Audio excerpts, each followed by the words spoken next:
The Lake Region Economic Conference, which brought together 14 counties in close proximity to Lake Victoria, comes to an end today. Whilst the first day was marked with a dramatic walkout by a section of disgruntled Bomet leaders, counties leave the three-day summit after committing to resolutions that hold potential economic gains for the region. Alpha Lagat highlights some of the commitments.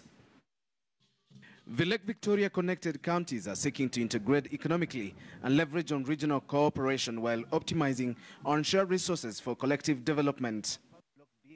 If you work, you are a supplier within the Lake Region Economic Bloc. What you need is on an LPO, which will enable you to go to the bank, you get the funds, you are able to supply or do what you are supposed to do, and then on repayment, the bank is paid, and you get your money.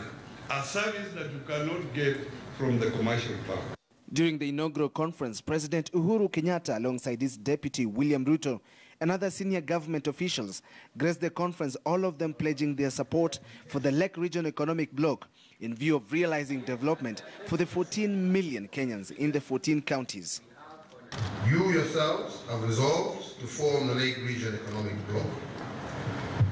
For I believe that county integration can serve regions by solving problems that sometimes may be too large for any individual county to handle on its own, and which do not yet require the intervention of the national government.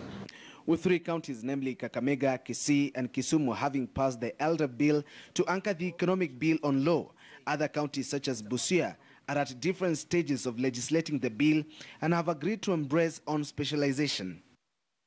Busia County is very privileged to be a member